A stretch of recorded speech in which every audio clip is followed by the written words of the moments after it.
तो मेरे को अच्छी तरह याद है, मैं 6.5 साल का था, तो मेरे पिताजी ने कहा बेटा स्कूल चला जाए। अब तो बड़े हो गए, क्योंकि आप देखना आज के 40-50 साल पहले बहुत छोटे बच्चे को स्कूल नहीं भेजते थे, और गांव में तो विशेष कर नहीं। अभी तो थोड़ा सा चेंज हो गया माहौल, है ना, एक फैशन आ गई, 5 साल 4 साल 3 साल 2.5 साल, अभी तो 2 साल में प्ले स्कूल में डाल देते, है ना। मेरा ऐसा मानना है बहुत छोटे बच्चे को स्कूल नहीं भेजना चाहिए, उससे उसका शारीरिक विकास रुकता है और मानसिक विकास रुकता है। मेरा पोता जब 5 साल का हो गया तब मैंने उसका एडमिशन होने दिया। कितने साल के बाद? 5 साल। तो उसके माता पिता सुबोध जी मेरे से नाराज हुए। उन्होंने कहा आप जानते नहीं, आपका जमाना अलग था, अभी अलग है, आपके जमाने में पढ़ाई नहीं चाहिए थी, आज पढ़ाई की बहुत जरूरत है। तो मैंने उनको एक ही लाइन कही, बगैर पढ़ाई के काम चल रहा है कि नहीं?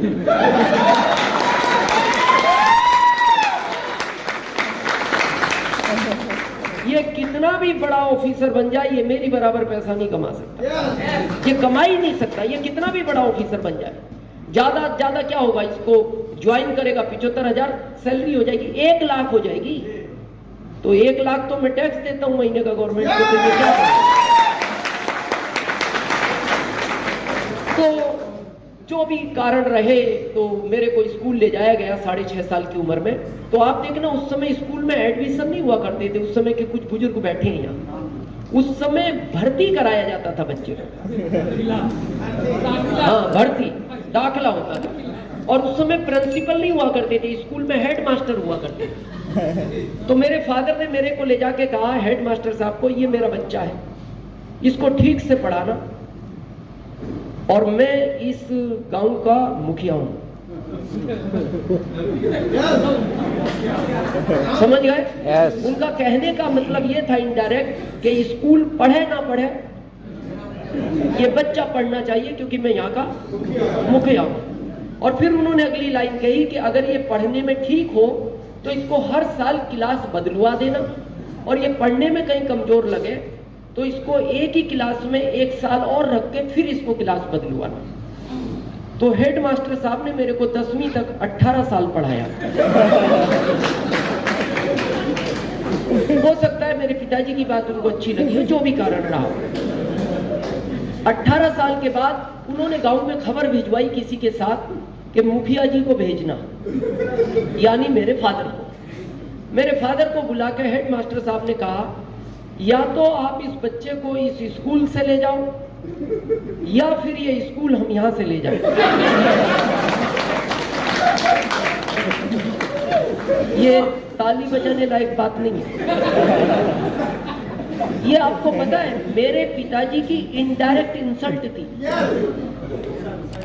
ये इनडायरेक्ट इंसल्ट थी उनकी, कि आपने कहा था मैं मुखिया हूं, बच्चे को ठीक से पढ़ाना, ये हाल है तुम्हारे बच्चे का। तो मेरे पिताजी ने कहा कि आपको स्कूल ले जाने की जरूरत नहीं है, इस नालायक को मैं ले जा रहा हूं। और वहां मेरा पढ़ाई का कैरियर जो है समाप्त हो गया।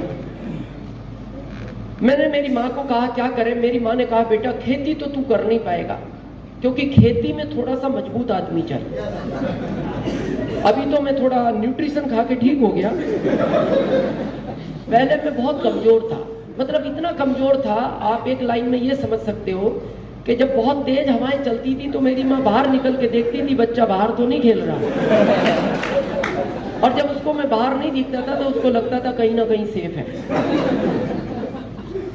तो मेरी माँ ने कहा बेटा तेरे से खेती तो नहीं होगी, तू कोई छोटा सा नौकरी कर, और नौकरी बहुत छोटा कर, चाहे पैसे कितने भी कमाए, लेकिन मेहनत नहीं होनी चाहिए, क्योंकि तू मेहनत नहीं कर पाएगा। तो मैंने अपनी मार्कशीट 6 साल तक यूपी गवर्नमेंट को दिखाई। तो लास्ट में एक अधिकारी मिले, मेरी मार्कशीट देखने के बाद बोले इस मार्कशीट को लेके कितने टाइम से तुम घूम रहे हो इस राज्य में? मैंने कहा सर मैं 6 साल हो गए, बहुत परेशान हूं सर, आप तो ध्यान से देखो। तो उन्होंने ध्यान से देखने के बाद कहा कि इस मार्कशीट को तू ऐसी जगह रख जो आज के बाद तेरे को भी दिखाई ना दे, क्योंकि ये किसी काम की नहीं है, तू अपना टाइम ही खराब कर रहा है। तो मैंने मेरी माँ को कहा माँ जॉब तो नहीं मिलेगा। तो मेरी माँ ने कहा फिर क्या करोगे? तो मैं 1995 में एमपी चला गया, क्योंकि आदमी को अपने एरिया में छोटा काम करने में शर्म महसूस होती है। बाहर जाके वो थोड़े पैसों में काम करेगा, लेकिन वो काम करता है, उसको शर्म महसूस नहीं होती क्योंकि मेरा वाला कोई देख नहीं रहा। तो मैं 99-5 में एमपी चला गया। एमपी जाने के बाद एमपी गवर्नमेंट ने मेरे को जॉब दिया 2075 का, और मैं इसलिए थैंक्स देता हूँ एमपी गवर्नमेंट को, वो 10वीं फेल वालों को ध्यान रखती है। उस जॉब को मैं कर ही रहा था कि एक दिन मैं अपने ऑफिस में इंटर हुआ, तो मेरे बॉस को कोई आरसीएम समझा रहा था। किसको? बॉस को, यानी मेरे सीनियर को। तो अब सीनियर के सामने आप ज्यादा तो बोल नहीं सकते, तो मैं चुपचाप उस प्लान को देखता रहा, खड़ा हुआ। प्लान खत्म होने के बाद वो दिखाने वाला व्यक्ति चला गया, तो मैंने मेरे बॉस को पूछा, सर ये काम किस तरह का है? और मेरे बॉस का जवाब सुनना, ये उन लोगों का काम है जिनमें अकल नहीं होती। क्या लाइन था उनका पहला? ये उन लोगों का काम है जिनमें अकल नहीं होती। दूसरा उनका लाइन था, ये उन लोगों का काम है जो पढ़े लिखे नहीं होते।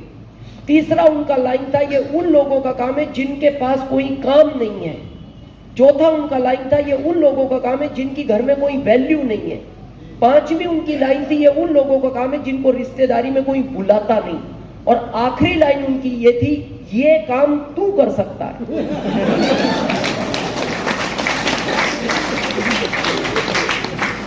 मतलब क्या था इसका? कि ये सारे गुण तेरे में पाए जाते हैं, इसलिए तू कर सकता है।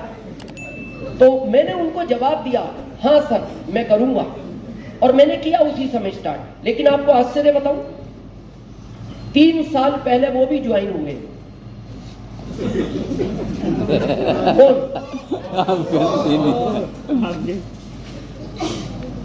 ये किसका वर्तमान है?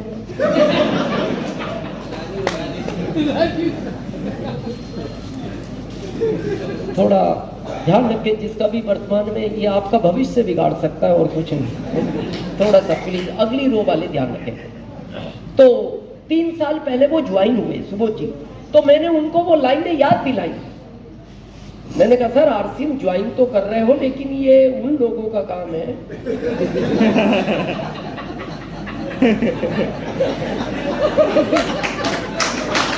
जिनमें अकल नहीं होता। इसके पीछे एक बहुत बड़ा मैसेज है, अब समझोगे। जो लोग आज भी आरसीएम में टाइम पास कर रहे हैं, जो लोग आज भी इसको करना नहीं चाहते, जो लोग आज भी इसके प्रति सीरियस नहीं है, जो लोग आज भी सोच रहे हैं कि मैं 2 साल बाद शुरू कर लूंगा, ये उन लोगों के लिए मैसेज है। जब मैंने उनको कहा कि सर याद करो वो 5 लाइनें जो आपने आरसीएम ज्वाइन करते टाइम मेरे को कही थी और आप इसको ज्वाइन करने जा रहे हो, उनका जवाब सुनना। उन्होंने कहा दिनेश मैं अच्छी तरह जानता हूं, शायद उन लाइनों ने मेरा जीवन खराब कर दिया। मैंने कहा क्यों? बोले अगर वो लाइनें नहीं बोलता तो आरसीएम तो पहले मेरे पास आया था ना। जॉब में मैं तेरा बॉस था, लेकिन उन लाइनों की वजह से आरसीएम में तू मेरा बॉस है।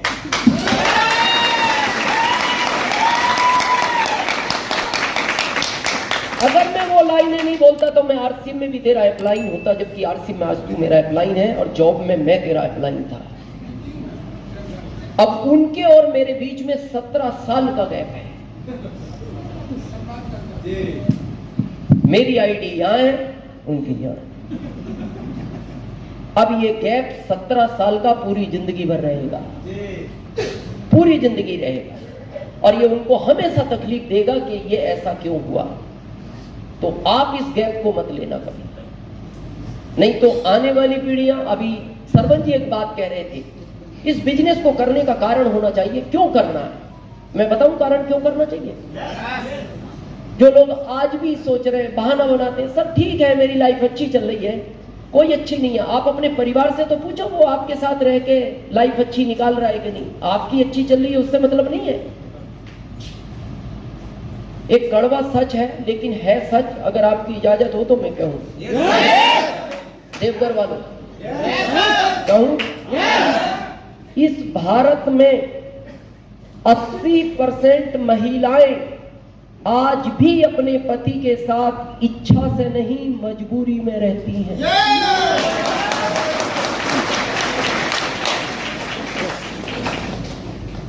ये बहुत बड़ा कर्मा लक्ष्य, कुछ इच्छा से नहीं, मजबूरी में रहती है।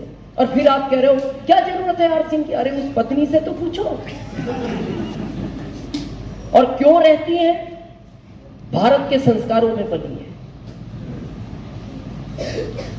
एक बेटी की जब आप शादी करते हो ना, तो बार बार देखना माता पिता उसको एक ही बार बात बात बोलते हैं, एक ही बात को रिपीट करते हैं बार बार, बेटा कुछ भी हो रहना वहीं है।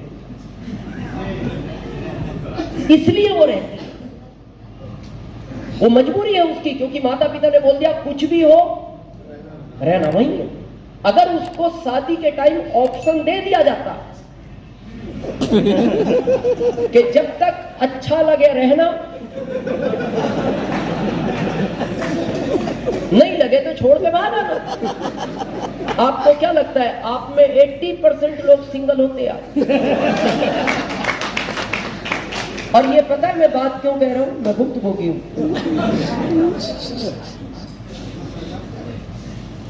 मेरी शादी एक अच्छे घर में हो गई।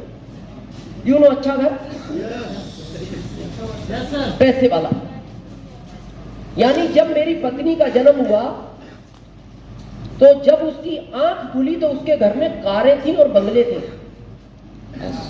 इसका कारण उसके पिताजी थे, उसके पिताजी थे। जब मेरी आंख खुली तो हमारे घर में साइकिल भी नहीं थी। इसका कारण हमारे पिताजी थे। अब हमारे पिताजी ने गलती ये करी कि हमारी शादी उस घर में कर दी जिस घर में कारें और बंगले थे। शादी कभी भी बैलेंस में ही करनी चाहिए, क्योंकि अगर अमीर ससुराल का कोई फायदा है तो अमीर ससुराल के नुकसान भी है। अमीर ससुराल का क्या फायदा है सरपंच जी? आपको कोई आर्थिक तकलीफ हो तो वो मदद करते हैं, ये फायदा है अमीर ससुराल। नुकसान क्या है? उनकी बहन को कोई तकलीफ हो तो वो एक्स्ट्रा मदद करते हैं।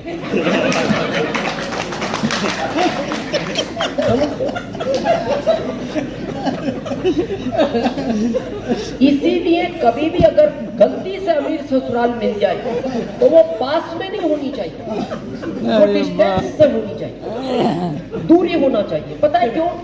कभी उनकी बहन उनके भाई को कोई शिकायत करे आपके बारे में तो आपको भागने का तो मौका मिलना चाहिए।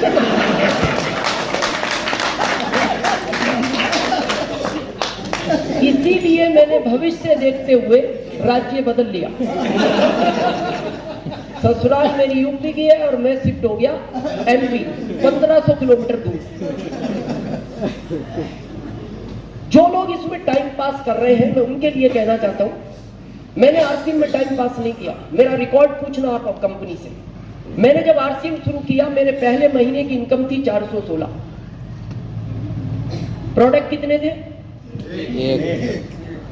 कपड़ा, वो भी पैंट पीस, केवल पैंट पीस। तो जब हम लोगों को वो पैंटे देते थे तो लोग हमसे पूछते थे सर शर्टों का क्या करेंगे? तो हम उनको बोलते थे अभी तुम केवल पैंट पहनो, अभी पैंट में ही काम चलाना है, क्योंकि शर्टें ये कंपनी बनाती है। एक प्रोडक्ट इनकम 416, उसी एक पैंट के प्रोडक्ट से 7वें महीने हमने रॉयल्टी निकाली, 7वें महीने। और 7वें महीने का चेक था 19,197 का। फिर कंपनी 3 प्रोडक्ट लाई। क्या क्या? Paste, detergent, cake, bathroom, 3 product लाई। उन 3 प्रोडक्ट में हमने टेक्निकल निकाला 15वें महीने, और टेक्निकल का हमारा चेक था टीडीएस काट के 1,52,000 का। फिर कंपनी और 17 प्रोडक्ट लाई, तो टोटल प्रोडक्ट हो गए 20। 20 प्रोडक्ट में हमने स्टार रूबी निकाला 5वें साल, और स्टार रूबी का 2007 का हमारा चेक था टीडीएस काट के 7,80,000। ये कब की बात है? 7 की। 2007 में हम आरसिंह से 7,80,000 ले चुके हैं, अभी 22 चल रहा है। एक प्रोडक्ट में ये कमाल हो सकता है, 3 प्रोडक्ट से ये कमाल हो सकता है, 20 प्रोडक्ट से ये कमाल हो सकता है। आज आपको पता है आरसीएम किस जगह खड़ा है? मेरा ओपन चैलेंज है, ओपन, इस इंडिया में एक डिपो वाला, एक पीयूसी वाला, एक वंडरबर्ड वाला, एक वंडरबर्ड क्यूक वाला और एक भी लीडर मेरे को आज एग्जैक्ट आंकड़ा बताए कि आरसीएम में करंट में इतने प्रोडक्ट क्यों नहीं है? हर दिन प्रोडक्ट आता है। अगर कल आंकड़ा लेकर आए तो सुबह बदल गया, और सुबह लेके आए तो दिन में बदलेगा, और दिन में याद कर लिया तो शाम को बदलेगा। तो जब 3 प्रोडक्ट में ये हो सकता है, एक में ये हो सकता है, 20 में ये हो सकता है, आज आपको प्रोडक्ट का आइडिया नहीं कि कितने हैं, तो सोचो आज क्या कमाल हो सकता है, क्या कमाल हो सकता है। और ये कमाल आपको फरवरी में भीलवाड़ा देखने को मिलेगा। ये देखने को मिलेगा भीलवाड़ा फरवरी के अंदर। ये क्यों थी स्पिरिट हमारी इतनी? आज आप क्यों धीरे धीरे आरसीएम कर रहे हो? मैं बताऊं क्यों थी। मेरी पत्नी महीने में 20 बार, 22 बार, कभी 25 बार एक फिक्स कोटेशन सुनाती थी मेरे को। क्या था वो कोटेशन बताऊं?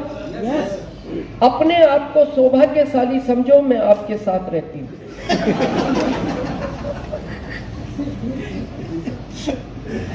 उसकी गलती नहीं थी। आदमी जब गरीबी से अमीरी की तरफ चलता है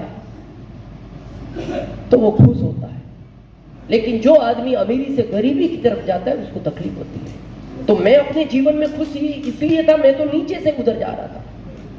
उसको दुख इस बात का होता था वो वहां से इधर आ रही।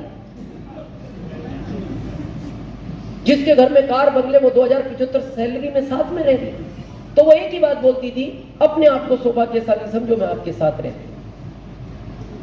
ये लाइन सुनना कभी पत्नी के मुंह से, बहुत सुकून मिलता है।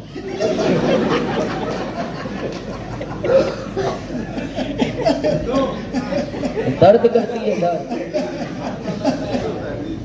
ठीक होता है, दर्द करती है। चलो साल में एक आध बार बोल दे तो भी आदमी भूल जाए, वो तो महीने में 20 बार याद दिलाती। मेरा तेज काम करने का सिर्फ एक रीजन था, वो लाइन में जिंदगी भर नहीं सुनना चाहता था पत्नी के मुंह से। आज वो लाइनें बदल गई, लाइनें आज वो, जबकि पत्नी वही है। हाँ, पत्नी नहीं बदली, लाइनें बदल गई। क्या थी 20 साल पहले लाइनें? अपने आप को सौभाग्यशाली समझो, मैं आपके साथ रहती हूँ। अभी मिलेगी वो भीलवाड़ा, आप आओगे जब, अब उससे पूछना, अब उसका स्टेटमेंट बदल गया। आज पता वो क्या बोलती है? मैं मर भी गई तो भूत बन के साथ रहूंगी।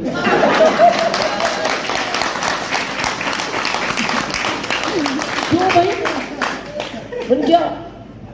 तुम तो रहना ही नहीं चाहती, अब भूत बन के भी साथ रहोगे। क्या हो गया ऐसा 20 साल में? मैं बताऊं क्या हो गया? 20 साल पहले जॉब मेरे साथ था, अभी आरसीएम मेरे साथ है। तो जो लोग अभी भी बड़ा धीरे धीरे आरसीएम कर रहे हैं, टाइम पास कर रहे हैं, सीरियस नहीं है, तो मैं आपसे पूछना चाहता हूं, आप भी उन्हीं लाइनों का इंतजार कर रहे हो क्या सुनने का? कि पत्नी सुनाए तो हम भी अपनी स्पीड बढ़ाएं, और सुनाएगी और निकलने 2-5-7 साल। पत्नी, और पत्नी ने नहीं सुनाया तो बच्चे गारंटेड सुनाएंगे। आज ही पता है बच्चे क्या बोलते हैं? यहाँ बहुत सारे माता पिता बैठे होंगे। आज पता है बच्चा क्या बोलता है अपने माता पिता को? आपने मेरे लिए क्या ही क्या है। एक पिता अच्छा नहीं पहनता, बच्चे को पहनाता है, अच्छा नहीं खाता, बच्चे को खिलाता है, तब भी बच्चा बोलता है आपने मेरे लिए क्या किया है। दर्द होता है पिता को, तो पिता एक दिन उस दर्द को जब सहन नहीं कर पाता तो वो बोलता है बेटा क्यों नहीं किया, मेरी हैसियत से बढ़ के किया है तुम्हारे लिए तो मैंने। तो फिर वो बच्चा बोलता है क्या नया किया, ये तो दुनिया करती है। और सोचो अगर ये नहीं किया, और वो बच्चा जब 20-25 साल 30 साल का होगा तो वो आपसे एक प्रश्न पूछेगा, पापा ये जो पड़ोसी का 5 करोड़ का बंगला है, इसमें जो 1 करोड़ की कार खड़ी रहती है, ये आदमी काम क्या करता है? जवाब नहीं दे पाओगे बच्चे को, आवाज ही बदल जाएगी।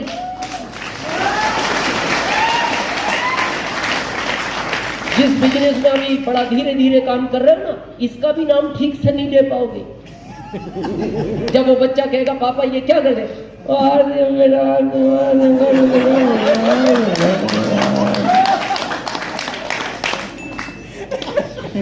वो पूछेगा ये आरसीएम क्या है पापा? बोले बेटा कुछ नहीं, दुकान बदलनी थी और लोगों की बदलवाने में मदद करनी थी। तो बोले पापा मदद का काम तो अच्छा था। बोले हाँ काम अच्छा था, और अपनी बदलनी थी। हाँ अपनी बदलनी थी। तो पापा इतनी सी बात समझ में नहीं आई आपके? आपको इसका पता नहीं लगा आरसीएम का? तो आप कहोगे बेटा नहीं नहीं मैं तो मीटिंग में ही गया था। बोले मीटिंग सुन के भी आपने नहीं किया? तो वो अगली लाइन पता है क्या बोलेगा? ये ठीक से काम नहीं करता था क्या?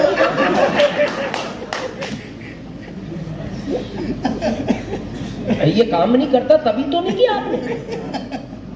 और अगली लाइन वो बोलेगा जो मैं बोलना नहीं चाहता, शायद जिसको सुनने के बाद आप रात का खाना नहीं खा पाओ। वो ये भी कह सकता है मैंने गलती की आपको पापा चूक के, आपके घर में मेरा जन्म ही नहीं होना चाहिए।